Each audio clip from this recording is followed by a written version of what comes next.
for if you were curious about what it feels like to cast a blue card. Yeah, it is the planar chaos shifted version of Curiosity. Yes, sir. All right, underway. Todd Anderson on the play, cracks Arid Mesa. Now, you mentioned if you had to play one of the two Dredge decks against Hexproof, you want to be on this one. Yep. So if Todd's able to set up some bridge from belows in his graveyard, get some blood gas, sacrifice to Greater Gargadon, he can generate a lot more potential power on the battlefield, which will be better for overcoming a giant lifelinking hexproof creature. Basic Mountain into Greater Gargadon for Todd. This version of Dredge plays less legitimate magic and does bigger things. So that's got to be good against Hexproof. Yes. And here is the creature of the hour. It is the Slippery Boggle. If we're talking about less legitimate things. He's paying for all these spells. He's casting them straight up. True. It is true. Faithless Looting from Todd. Draws Stinkweed Imp. And I believe that's a prized Amalgam. He'll discard both. Okay. Solid start from Anderson to this point. 1 red, mill yourself for 2. Love it. And Stomping Ground tapped back to Jason. It's not the most explosive of starts, and if you're a Todd Anderson fan, that's going to be worrying. And what's going to matter from here is how Todd's dredges look. His cards in hand, once you get to turn 3, he'll be able to flashback Faithless Looting next turn. It's all about what this imp finds when he dredges it. Okay, it's actually a reasonably slow start for Jason. His turn 2 play was Temple Garden, Core Spirit Dancer, attack for 1. Okay, that's a good sign for Anderson. Yeah. I think what Anderson was fearing was something like Rancor, Ethereal Armor, Swing.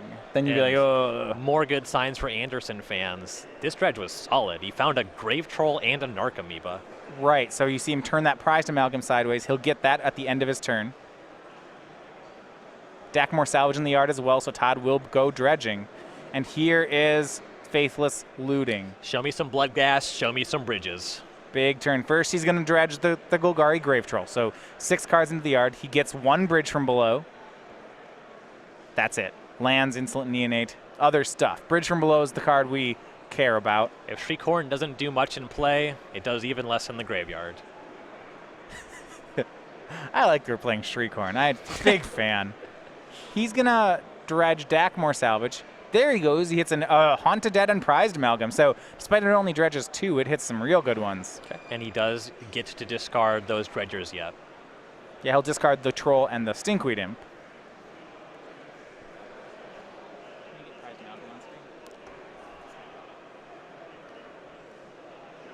And on end step, that Prized Amalgam comes into play. Now, you have to know, because the second Amalgam in Todd's graveyard was not in the graveyard when the Narcomoeba entered the battlefield, it does not trigger. It's why Todd did not get both Amalgams back. Right, and then it did trigger on the end step when this Amalgam came in, so he'll be able to get it on Dorman's end step. Yeah, so he'll be ready to attack. I guess it doesn't really matter then. And you see Dorman, sensing that there's no removal on Todd's side, he's throwing the auras on the Spirit Dancer. Yeah, and if there is a removal, might anticipate something like a Conflagrate. Does not take long for Court Spirit Dancer to get well out of Conflagrate range.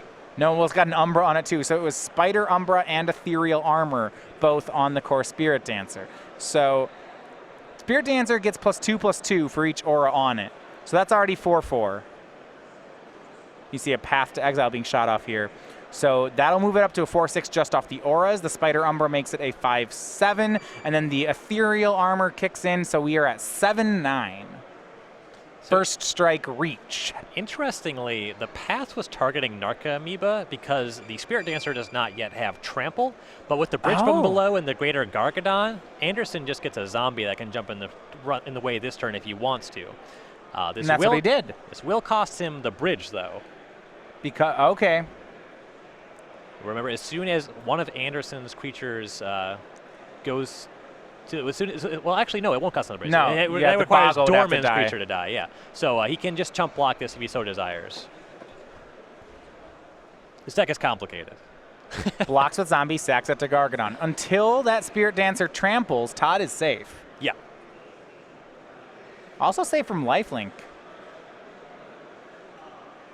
And you see, I love this interaction. Sacrifices Amalgam for value, because when this one that was already on its way in enters on Dorman's end step, the other one will trigger again for Anderson to get back on his next turn. Got it. Okay. And he got a zombie out of the deal, so that's great. Getting a little aggro with big Gargs. Gargadon goes down to 4. We go back to Todd. He could start sacking everything to make the 9/7 this as early as this turn. Dredge's Grave Troll. He gets another Grave Troll in the yard. Anything else of value? Doesn't look like it. Just some Gargadons, Street Corns. Really wanted a bridge or two there. Well, that'd have been sweet. There's still one bridge from below in Todd Anderson's graveyard. Yeah, a second one, and he would have been able to immediately Gargadon. Yep. His hand looks to be mostly lands and dredgers. He's got a Narcomoeba, a Grave Troll, 3 lands. Yeah, those cards don't really do anything. Crack a fetch land. There are no Faithless Lootings in his yard either, so Todd is playing on the board for the time being. Yep. The worry is that if he sacks everything and attacks with the Gargadon, Jason can chump block and then the bridge from belows go away. Right. And that's the big reason why he wants more bridges. He wants to be able to assemble an Alpha Strike in one turn. The longer he waits, less time. As soon as next turn, if Dorman gets us any life-linking enchantment onto the Spirit Dancer, things start to look really bad for Todd. Todd will fetch 4 Steam Vents here. Takes 3. Now down to 15. He's going to cast Narcomoeba. He had to get that blue source to make the play.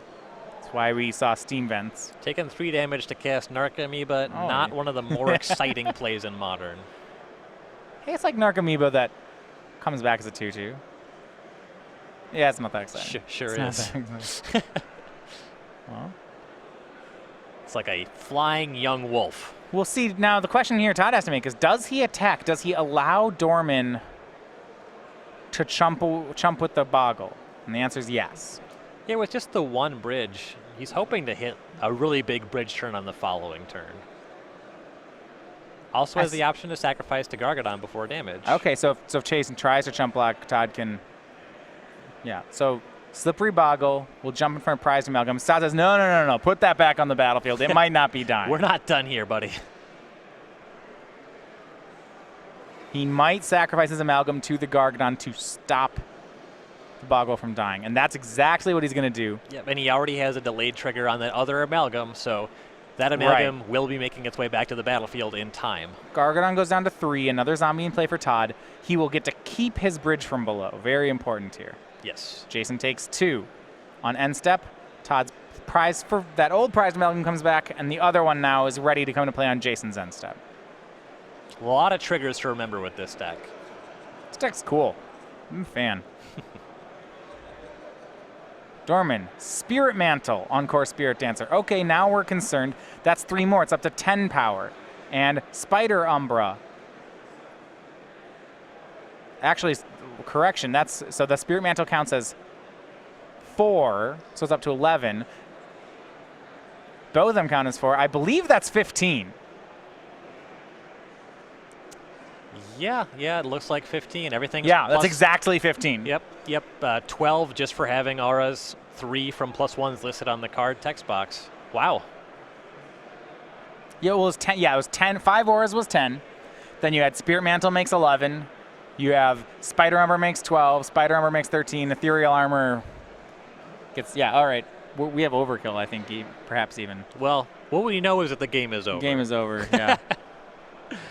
Spirit Mantle. Oh, no. It was 4 auras. So, 8. 2 from each aura made 8, right? Yeah. The Ethereal Armor then counts for 4 more. That's 12. Then Mantle, Spider is 13, 14, 15. Yep. That sounds like what I said. All right. Todd's at 15. It's a convenient number. It is. Game 1 goes to green-white hexproof. I had to figure it out. Fair enough. And as we go to sideboard here, this is interesting. All right, well, let's start with, these are the 2 ships passing in the night form of Modern here. Yep. We'll start with Jason Dorman. Does his green-white deck, Hexproof deck have anything that can deal with Dredge? Well, not only Do I believe it to be a somewhat positive matchup? He also has 2 Rest in Peace. Wow, those seem fantastic. Pretty he big should board them hammer. in. I recommend bringing these in. Does he have anything like main deck? He has 3 main deck Path to Exile. Those are okay. I'd be fine boarding them out in this matchup. You're really not going to overpower Todd on that front, especially if he has Greater Gargadon. Sure, that much makes sense. Yes, some sort of aura he can board out, perhaps. Yeah, theoretically, you can trim on some of this stuff. Yeah, Gaddock I don't believe hits anything relevant out of the Dredge deck. You know, there's no Dread returns in this format.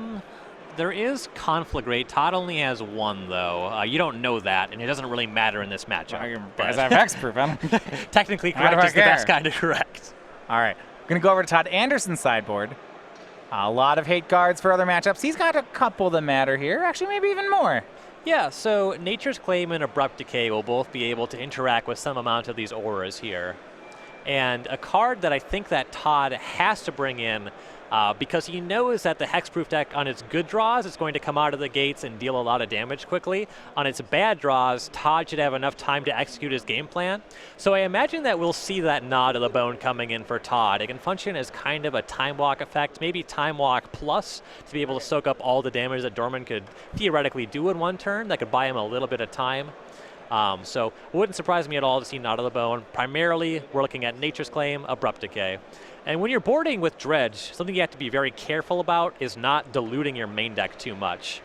In particular, with the Bridge from the Blow Greater Gargadon build, you have a lot more stuff that you're just looking to flip over.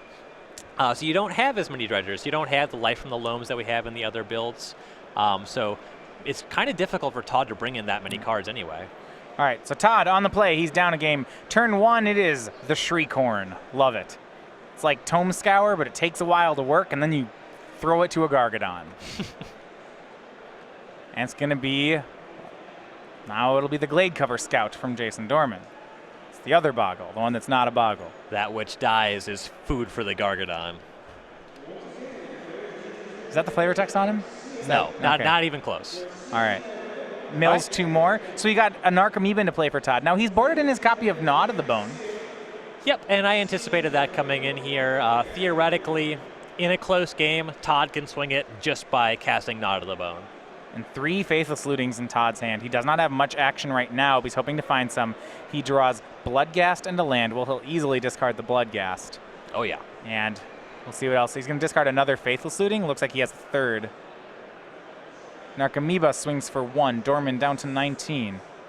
Todd, land into play. Gets back Bloodghast. Interesting, he had a Faithless Looting. Opts here to play the tapped Blood Crypt, though, to get the Ghast into play. He knows that his life total is going to be a resource here. Yeah. The Hexproof, Jason already has his creature on the table. Todd's going to be getting smacked in the face on this turn. Now, here's something interesting for me. So Golgari Thug is in Todd's hand, and he didn't discard it. So we'll get there in a second. Jason's turn is pretty straightforward. It's a Spirit Link and Ethereal Armor. So his creature has lifelink, and it's a 3/3 first striker now. So 3/3 first strike lifelink will swing in. Todd will take some damage. He'll go down to 14. Jason up to 19. Remember, Bloodghast cannot block. Yep. Upkeep Todd mills, and it works this time. He hits Golgari Grave Troll. He's going to dredge that for the draw step. That's what you want. This dredge way spicier. 2 Narcomoebas, a Bloodghast, and a Conflagrate. All right, that's solid. Still missing on some of the things he wants. He's yet to find a prized Amalgam. There's some question as to what exactly Todd has boarded out here. It's possible that the bridges aren't around anymore. Maybe Todd's just trying to win as fast as possible, and he just needs to have those a couple interactive spells and just flip over the creatures as fast as possible. Well, Nature's Claim is in Todd's hand too, actually. Yep, another sideboard card. I mean, if you claim the armor, Jason's Boggle actually isn't a very good creature. It's just a 1/1 with lifelink, yeah. Yeah. It's funny because Todd might still just claim away the lifelink enchantment, the link. Yeah, That's right. Yeah, the lifelink is a relevant line of text. Though what Todd is worried about is Dorman having a Daybreak Coronet on the following turn. Yeah, I mean that card is so good here. I mean That's the card that makes Hexproof a deck, right? Yeah. Faithless Looting for Todd. Takes a second to figure it out exactly how he wants to play this. He'll draw. He gets another Grave Troll, and it looks like another Shriekhorn. So he can discard 2 Grave Trolls. Now, he doesn't have a Gargadon in play, or he could deny the lifelink here. True. Even Insolent Neonate would work. Todd will play a land to get back a Bloodghast. Swing Bloodghast and an Archimebuth, so 3 damage. Dorman back down to 16. Todd will play a new Shriekhorn and pass.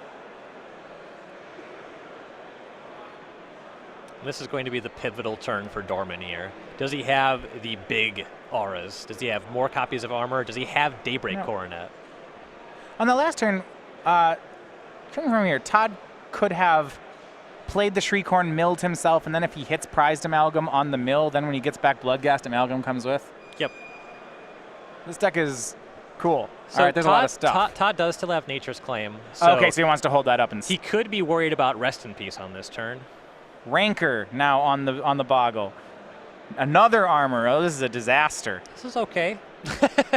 This is why This is much more difficult to break up with Nature's Claim than Daybreak Coronet would be. Here's a swing. So 5 auras mean that it's getting 10-10 just from the armors. Make it a nice 11 with the Spider Umbra and a 13. So it's a 14-12 trample, first strike, life link. So who's cheating harder here? Yeah. Well, it's not. Yeah. The question, if you're Todd, is do you blow up an armor? Or I guess you can't blow up life link. It's 14 power. You got it. Yeah. You could go to 1. You could chump with a Narcomoeba. If you take off an armor, you remove 6 power from the equation. But he gains life then. He sure does. So if you remove the life link and chump it with a Narcomoeba, Todd will go to 1. Jason will be at 18. And can Todd kill him from that? Is that possible? He doesn't have a way to give anything. The only haste threat that Todd can present is Greater Gargadon. This isn't Legacy Dredge. There's no Flamekin Zealot kills here. So he's going to go to 1, but he's not going to claim away the lifelink. So it will be Dorman will go to 28. And I'm not sure that Todd is drawing live from this point. He could always claim his own Shriekhorn right now. See him mill a Haunted Dead and a Nature's Claim off that Shriekhorn.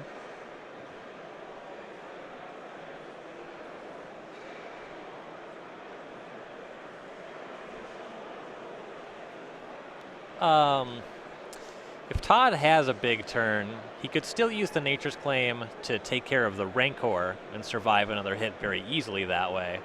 But he needs to get a lot of power on the table fast. Dredges a Golgari Grave Troll. The big hit there was a Bloodghast. He needs a lot bigger than that. It's not like it has haste right now. Jason's a little above 10. I suppose Todd can chump again if he... The reason he hangs onto the claim is next turn he can block and then remove trample. Yep, exactly. Ugh, I mean... It's not well, I understand. It's the play. He needed better milling here. Swing for 6. Jason will go to 22. He can play the Golgari Thug in his hand as a blocker. He'll pass. All right. Okay, there is a Gnaw to the Bone in his graveyard. Slippery Boggle from Dorman. Yeah, let's keep putting stuff on the Boggle. Here's Rancor. Now +4. Empty-handed, and that is enough that it is lethal through the Gnaw to the Bone. And 2 games to 0. Yeah. He also had access to Haunted Dead, make a Spirit token, Nature's Claim the 1 Rancor.